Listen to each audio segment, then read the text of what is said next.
Gotta wait for the beat to drop. I'm doing my own beat. I'm my own drummer. Hey guys. Hey, did you enjoy that?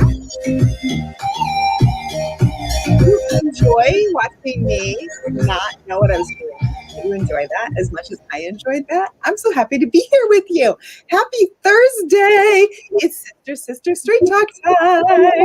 Woo! We are coming in hot today. And I'm Molly. She's Emily. We are Be Better Together.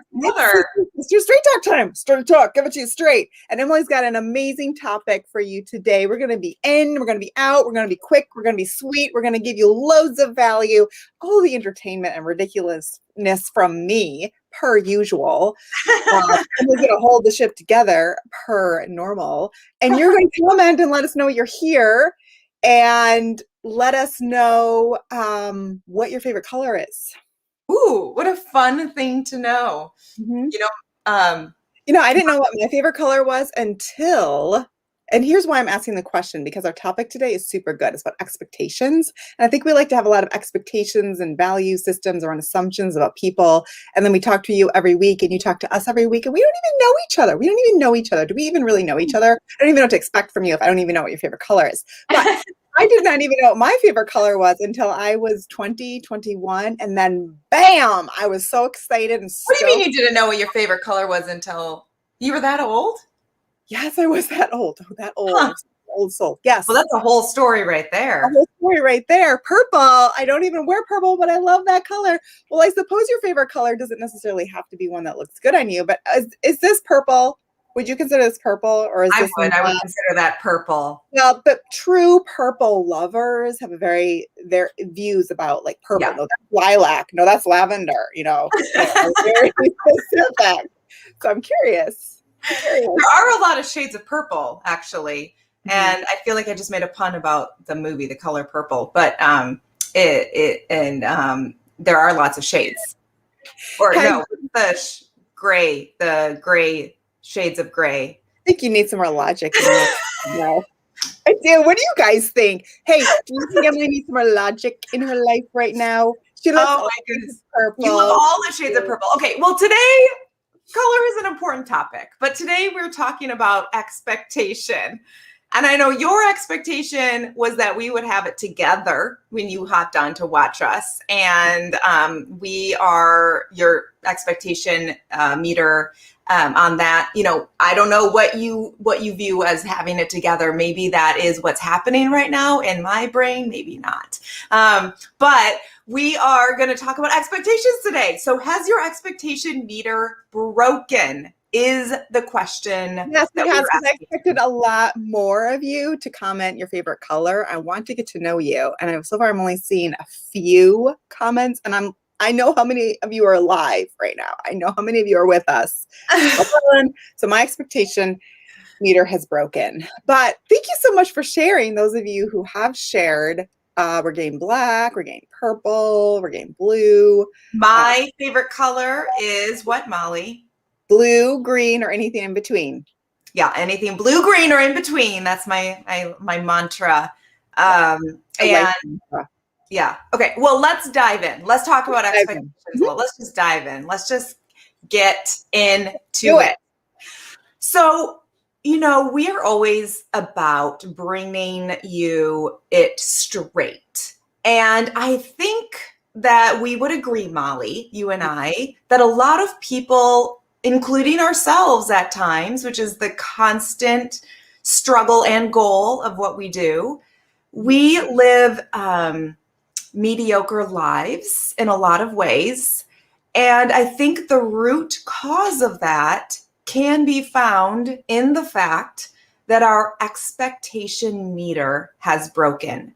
The expectation that we have of our life, the expectation of what we are going to accomplish, and the expectation, honestly, of the people around us, the people that we surround ourselves with, our expectation of them has also broken. And so because of that, you find yourself really only existing in your life rather than living your life. And so we're going to talk about this a little bit today. And I always want to know, you're currently crazy.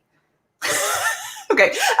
Well, that sounds like a personal problem. Does this resonate with you in any way? Has your expectation meter of what you can accomplish in your life, of what you can do in your life, has that broken? Mm-hmm. And I'm going to start with a story of a boy who was fishing. Okay. So there's this boy who was fishing, and he would catch could have been my lad the other day. He loves fishing. Yes, it could have been. Who knows? But he was fishing, and somebody was observing him and noticed that he would, every once in a while, he would catch a fish, and he would hold it out and he would measure it. And then if it was a certain length, he would throw it back. And he would only keep certain fish, and he wouldn't keep other fish. And finally, after he saw this boy doing this for a while, he's like, hey, I gotta know what's going on here. Why are you only keeping certain fish? And I can't figure out what your system is of measurement and why you're keeping certain fish. And the boy answered, oh, well, that's easy. I only have a 10-inch frying pan, so I can't keep any fish that are bigger than 10 inches. So that boy had the expectation that he could only keep fish that would fit in that frying pan. And do we limit our life and the life that we live to that 10-inch frying pan? Are we that boy that's throwing back opportunities, that's throwing back into the water things that we don't think we can handle because all we have is a 10-inch frying pan? So rather than raising the bar on what we expect of ourselves, or figuring out a way to get a bigger frying pan, or figuring out a way to make it fit by slicing and dicing or cooking in two different portions. Yeah. There's ways around it. There's always ways around it. But instead, have we minimized the expectations that we have to fit the size of the frying pan that we already have?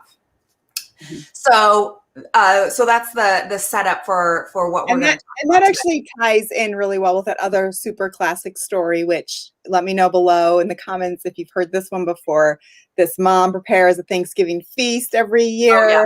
And she takes the ham and she chops off one end, chops off the other end, and serves it. And after years and years of watching her do this, her children finally ask her, why do we always waste a couple inches on either side of a ham every single year? Why do we do this? And her response was, well, my mom always did that. It's actually a really good question. That was the way I was taught to serve ham.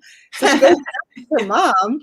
And her mom's like, oh, my pan was only a certain size. That's all I could fit in. So I just wrapped it up and saved it for later. And we ate it as cold cuts over the weekend. And the daughter, boom, what? You mean I've been doing this for no reason this whole time? My pan's way larger. I didn't have to do this. So yeah, we copy traditions, we copy habits, and we copy patterns of thinking about ourselves and our life and what we're doing based on expectations that other people have even set for us that we don't even think about asking. Mm-hmm. Mm-hmm. Yeah. So another way, I love analogies. I love stories to really set the stage. I know Molly's all about it, to really set the stage about thinking about this in a way that makes sense. So are we minimizing our expectations in life to the size of the frying pan that we have? Or are we doing things the way that they've always been done because they've always been done that way? Similarly, another story, this farmer was either always fencing in or fencing out. And in terms of farming, when you're fencing in, that means you're expecting the crops, you're expecting the season to basically be over. You're not expecting new growth. You're not expecting to harvest a large crop. So you're fencing in, you're keeping it close. You're not expanding. You're not expecting more growth. You're not expecting more harvest, more crops. But if you're fencing out, as the farmer, then your expectations are that you're going to be growing more, you're going to be planting more, and you're going to be reaping more. And in our life, the question that I want you to ask yourself is, are you fencing in or are you fencing out? And the size of your expectation determines what you keep, meaning the size of the fish that you keep or how many, seeds that you keep to plant. So the size of the expectation that you have of yourself to start with, always starting with yourself, determines what you keep. So in relationship to what Molly and I do in working to constantly grow ourselves, grow, the business partners that we work with, and work towards betterment of just personal growth in leadership and, raising up the leaders around us that we work with. It's important to assess if you feel tired or if you feel exhausted. And a lot of the times, the reason you feel tired or exhausted in the work that you're doing is because you've lowered the expectations of yourself and of the people that you work with. So when it comes to what you and I do, when it comes to the work that we do, a lot of the times that feeling of, I'm just like kind of tired right now, or I'm just kind of exhausted right now, or I'm just kind of, not really feeling it right now. A lot of times that's because we have lowered what we expect ourselves to accomplish to match the energy of the people around us, rather than setting the expectation high so that we are the energy that everyone else jumps to achieve. I'm taking a long pause here so you can contribute, Molly. Oh, right. So I was just riveted. I'm sitting there like I was just one of you all listening. No, so I think it's really important to acknowledge that there's lots of people out there who have legitimate struggles and issues, and who are empaths, who are HSPs on the spectrum of energy flow.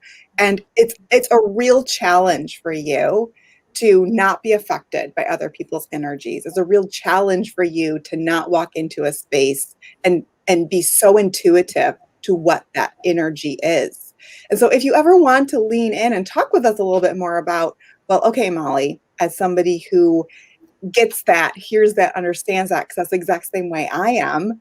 How do you have that balance in your life where you can create a schedule or a life that you can recharge yourself enough and have enough of a schedule and a mental expectation for who you are, that you're enough and that you're coming to things in such a way that, yes, you're an empath. You're going to be affected. You just are. Yes, you're going to be really intuitive to energies and other people and other things around you. It's going to affect you. It just is. But then what do you do with that? How do you handle that? Does that make you fall apart and crumple and just say over and over again, that's just who I am. That's just the way it is?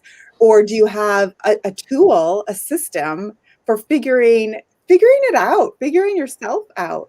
And if you want to really get more curious about that, I would love to share with you some methods, tools, and strategies that I personally use as an HSP empath to claim my own energy back.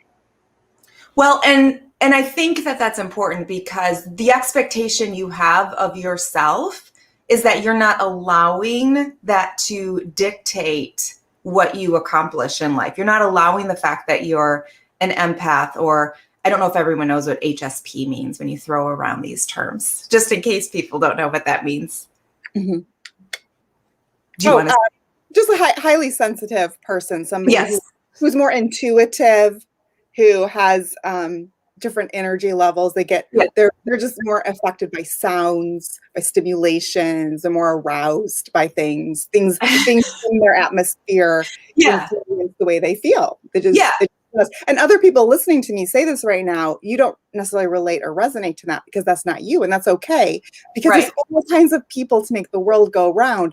And but what I'm saying is, your expectation isn't that you're going to allow that to dictate or control you. You're going to figure out a way to be in control of that, allowing the space to do what you need to do, but you're not allowing that to control you. You're not making it an excuse for why you can't do things, which so many people do, no matter what it is. That's just one example. Yeah, because you haven't taken the time to get a good strategy and a good tool to actually understand yourself, understand why you are that way, and then ask someone, hey, I see you. You're like me. How do you handle this? What do you do? What are your strategies? What are your mental gymnastics? How do you manage that? So a good leader is tired because they've lowered their expectations. Also means that if you're like Molly, I'm pointing this way, if you're like Molly and you're a highly sensitive person and you're an empath, and those things can really dictate how you encounter your day and how you encounter life. Molly would allow herself to be tired and exhausted because she doesn't set the expectation of herself that she knows she has tools in her toolbox that she can use to help navigate that. Mm-hmm. And so she could allow herself to be tired and exhausted because she lowered the expectation of what she knows she's able to do. If she understands herself and does the hard work of figuring it out so that she can still be successful and productive. And so that's super important because no matter what it is, what your thing is, you have to set the expectation of yourself first, that it's a higher expectation than of those that are around you, than of the people that you work with, or if you're a leader of a team, or, a leader of people, or if anyone follows you in any capacity, maybe even just your family. You have to set the expectation of yourself first, and you have to do that first before you can expect it of others. So on the flip side, somebody else who, I was just speaking to one corner of the room there for a second because I didn't want them to feel not heard, but because I know you, because I am you. So I needed to speak to you for a minute so that I could give you your power to understand what we're talking about here. But there's this other part of the room that's actually the larger majority of people who have the opposite problem, where they set an expectation of themselves that is actually more of a workaholic syndrome. That's actually more of an exhausting way to run your life, and that you actually look back and realize that you're not truly successful in the things that really matter and the things that can actually create the sustainable life, the financial success, the happiness that you want. Why are you talking to me right now? Why are you talking to me right now? Because you're not. Who feels like she's talking to you right now? I feel very right now. Because you're not as in tune with the empath or intuitive side. You're just in tune with more of the exhaustive speed, working hard, killing it kind of mindset. Both of these things have value. Both of these things make the world go round. These are good things. But both expectations, when not properly and mentally managed, can lead to introversion, clamming up, giving up, quitting, exhaustion, or killing yourself, dying early, dying too soon, not being happy, never being. Just to be clear, Molly doesn't literally mean killing yourself. We're not talking. This is not a suicide. I know. And here I am live. Yeah. And say stuff like that. I'm sorry. Just guys. Like overworking yourself, working yourself to the bone because you are just like wired by you come alive by that sense of purpose of work. And Molly is speaking to me 100% right now. So it's important to always have expectations of yourself first, and to be aware, to know yourself, to be aware of, and to not use that as an excuse. Yes. So exactly. So let's talk a little bit about how a creed that you might have in your life, so that you always come back to that. Pencils out. So you always come back to that as your center, as your anchor, so that it's your value system. Who knows who John Wooden is? Does anybody know who John Wooden is? You're both. That's your problem. You're both. I actually don't know who John Wooden is. Emily and I talked earlier today about this amazing podcast. Emily is so great at the business growth, the personal development growth. She has so many incredible podcasts that if you ever are going out for a run or doing dishes and you want to listen to something, drop into Emily's inbox and say, what can I listen to? Because she'll have a suggestion. I am definitely a podcast person. Yeah. So tell us, Emily. Tell us who this wonderful person is and how we try to create. Does nobody know who John Wooden is, guys?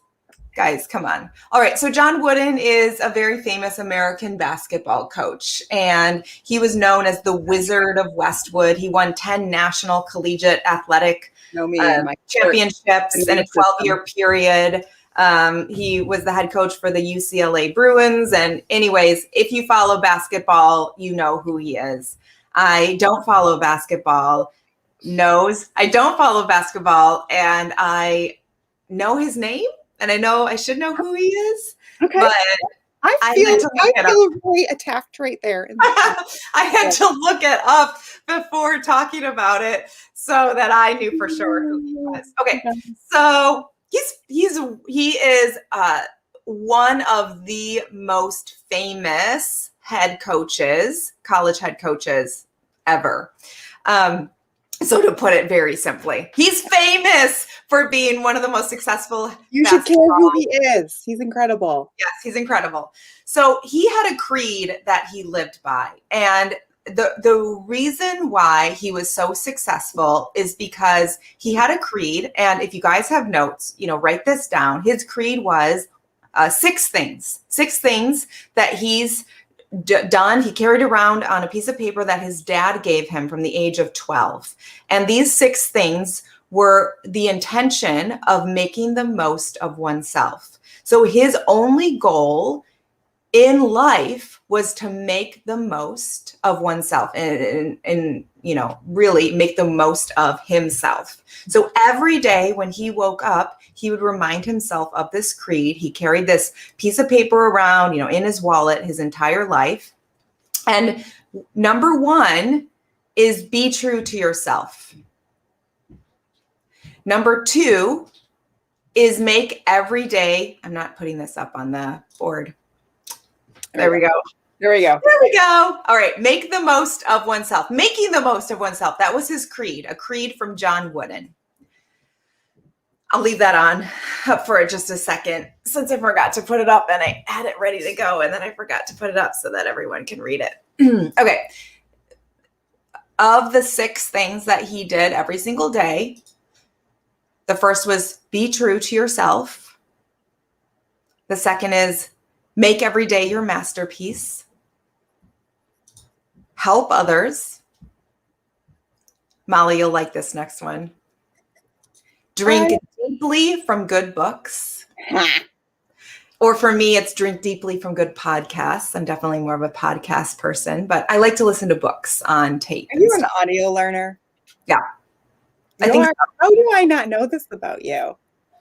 I don't know. Maybe we should talk about it. I think we should talk more. We should talk more. Free after? You free later? Yeah. Okay. Make friendship with fine art and build shelter against a rainy day. I like these analogy metaphors that can be applied to business, relationships. And so people would ask John Wooden, how did you become so successful as a coach? Again, people who know head coaches know John Wooden and they know how successful he is and how famous he is, guys. I don't know if I said that. He's super famous. Mm-hmm. If you know, you know. If you know, you know. Andy's somewhere in the world right now. So I don't actually know where he is right now. He is horrified that I don't know. Horrified. Yeah, Ryan's probably horrified too. He's like, of course, I know who John Wooden is. And Ryan's not even a sports guy. And he's like, yeah, of course I know who that is. Okay. Yeah. So this was his answer when they said, how did you become so successful? How have you led your team to 10 national collegiate athletic championships in the span of 12 years? How did you do that? How? And his answer was that he first learned how to win with himself before he would win with his team. If he didn't follow his creed of making the most of himself every single day, then how could he lead his team to victory? How could he expect his team to win if he wasn't winning? John Wooden achieved personal victories before he ever led his team to victory. And so how many times do you have expectations of what you can accomplish or of the people around you in your life that don't even match what you're expecting of yourself first? Mm-hmm. Are you leading yourself to victory before you're leading your team to victory? Or are you just expecting your team to win and carry you there? Mm-hmm. Here's the other thing. When your words outmatch your deeds, you lose credibility. But when your deeds outmatch your talk, you gain huge credibility. So are the words that you're speaking in alignment with your deeds? Are the words that you're saying in alignment with how you're living your life? Mm-hmm. Are you leading in a way that people are like, yeah, you know what? He's really walking the walk and not just talking the talk.